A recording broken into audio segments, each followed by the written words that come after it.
siang menjelang sore. Ini menjelang sore. Bagaimana kabarnya? Alhamdulillah sehat. Nanti berarti saya minta bantuan waktu dan tenaganya Pak Sigit untuk nanti sedikit membahas terkait pengalamannya Pak Sigit mengenai bagaimana selama ini dalam pengambilan keputusan sebagai pemimpin pembelajaran seperti ini. Jadi mulai saja nih, Sigit. Untuk selama ini kira-kira dalam Pak Sigit mengidentifikasi kasus-kasus itu kira-kira apakah ada yang merupakan dilema etika ataupun ada yang rujukan moral seperti itu? Jadi kalau kondisi yang seperti itu sebenarnya hampir semua yang mungkin pimpinan dari semua sekolah ataupun mungkin perusahaan atau yang lain pasti akan mengalami hal yang demikian, di mana dilema etik itu sering terjadi ketika singgungan antara di dalam suatu masalah antara yang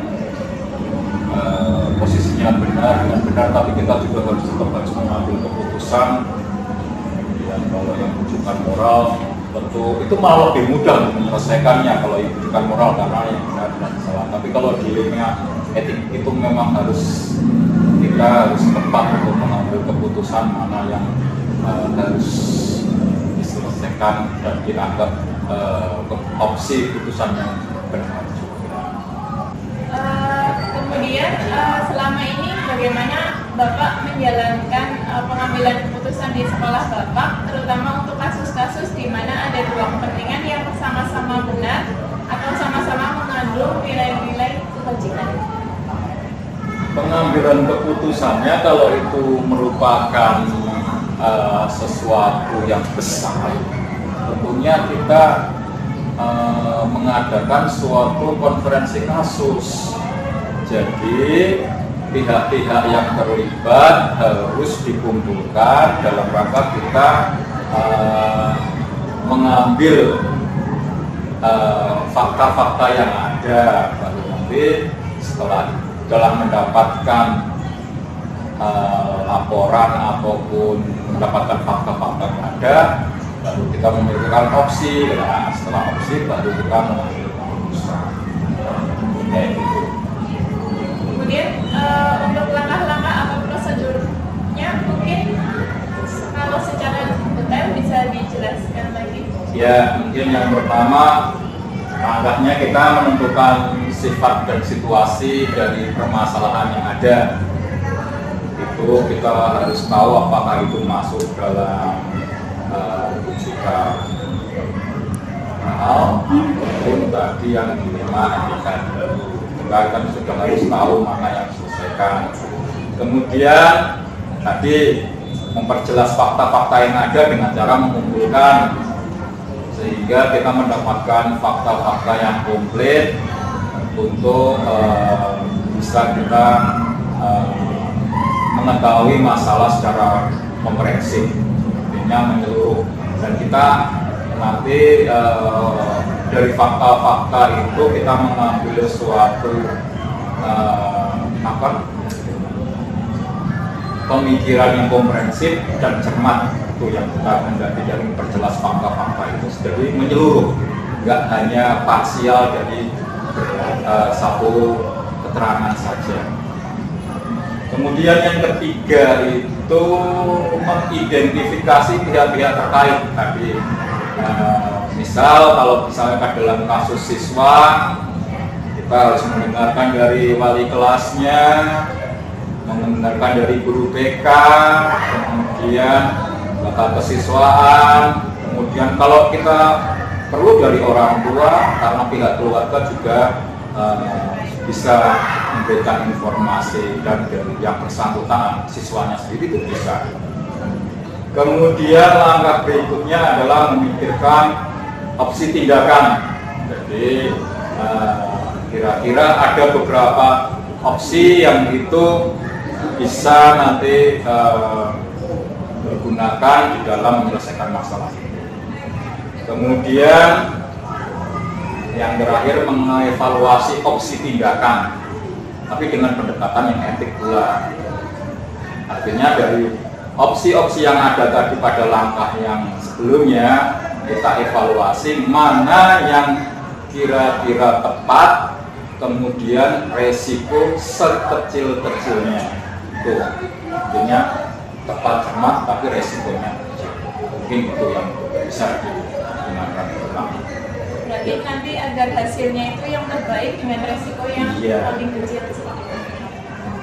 Kemudian yang selanjutnya, kira-kira hal-hal apa saja yang selama ini Bapak anggap efektif dalam pengambilan keputusan pada kasus-kasus terkait dengan dilema etika seperti ini? Hal-hal yang efektif itu adalah ketika kita bisa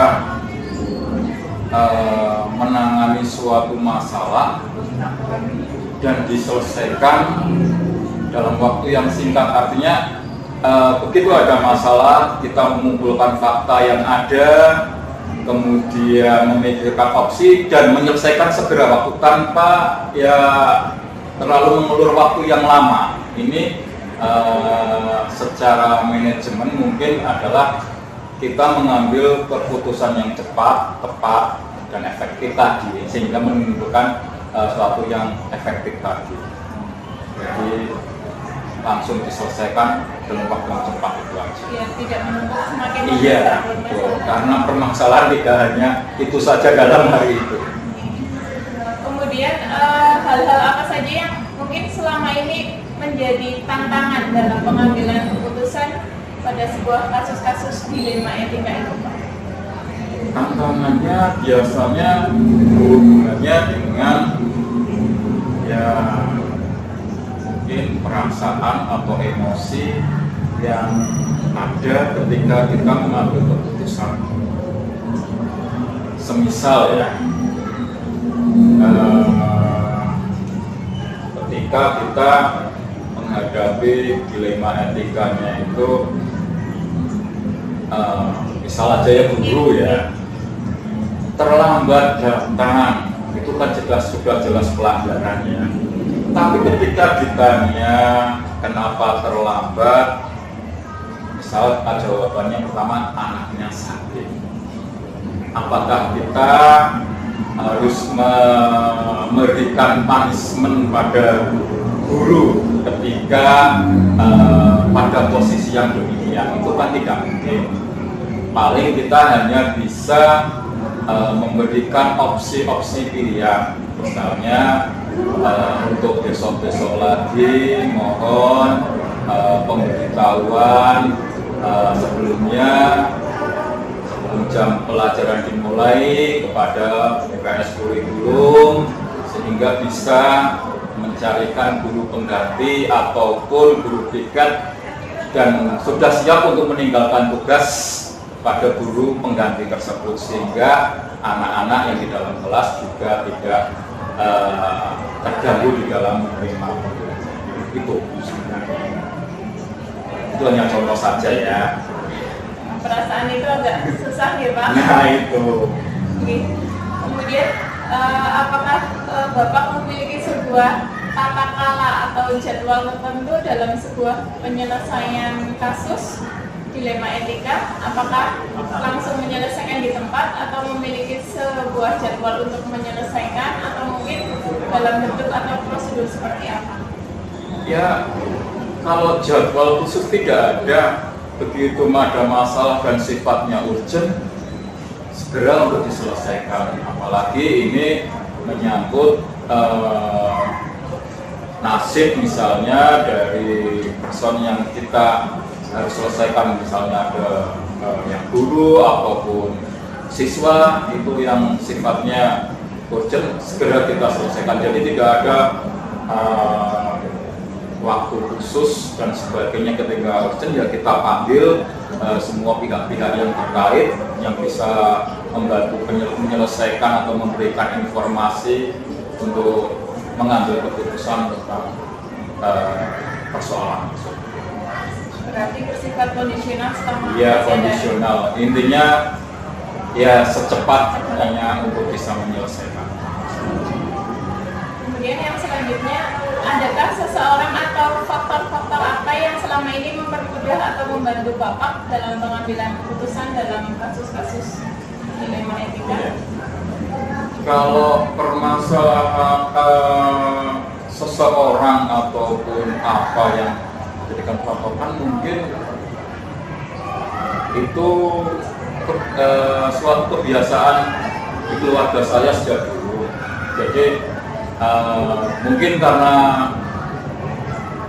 saya itu anak laki satu-satunya yang mungkin ya di pihak keluarga, dari keluarga yang itu adik kakak saya perempuan, sehingga orang tua biasanya mempercayai, walaupun saya bukan anak pertama, tapi biasanya mempercayakan semua keputusan itu kepada saya untuk bisa ambil keputusan secepat-cepatnya sebagai pengganti orang tua. Jadi hal itu mungkin yang sering saya terapkan di dalam saya menyelesaikan pekerjaan, mungkin sebagai pimpinan dari satuan pendidikan, karena mungkin suatu kebiasaan dari keluarga untuk saya sebagai pengambil keputusan di tengah keluarga, sehingga itu hal faktor-faktor yang mendorong saya untuk bisa atau sudah terbiasa melakukan hal tersebut.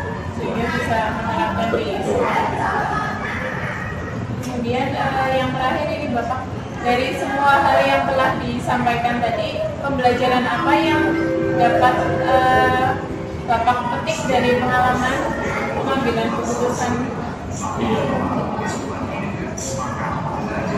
Pengambilan keputusan yang tersulit dari apa yang ada memang nanti yang etika moral, nanti dilema etika tersebut, karena di sini kita bermain dalam ranah perasaan yang ada, itulah yang mungkin kita berbenturan antara sesuatu yang benar dengan yang benar itu sangat sulit sekali. Maka ini kita harus ya membiasakan, atau mungkin sangat tergantung dari jam terbang kita di dalam ranah manajerial gitu loh, kalau di dalam kehidupan ataupun suatu apa ya, suatu pengambilan keputusan. Jadi memang di tingkat seorang top manager atau manajer sekalipun adalah ilmu manajemen yang bagus atau manajemen bagus itu adalah mengambil keputusan secepat-cepatnya, setepat-tepatnya, dengan resiko sekecil-kecilnya. Itu yang menjadi prinsip manajemennya baik, sehingga itu mungkin bisa dijadikan suatu tolok ukur kita memberikan pelayanan prima kepada semua staf kita ataupun siswa sebagai ya konsumen kita, yang artinya di satuan pendidikan kan siswa merupakan yang harus kita layani. Di samping itu juga Bapak Ibu guru juga kita harus layani. Memang yang namanya pimpinan sekarang adalah pelayan buat semuanya. Mungkin itu saja. Terima kasih banyak Pak Sigit atas pengalaman yang luar biasa. Bagaimana Pak Sigit bisa memberikan pengalamannya selama ini, bagaimana mengambil keputusan sebagai seorang pemimpin pembelajaran. Terima kasih banyak, dan mungkin itu dulu saja. Saya mohon pamit. Mungkin cukup sekian. Terima kasih banyak. Assalamualaikum warahmatullahi wabarakatuh. Waalaikumsalam.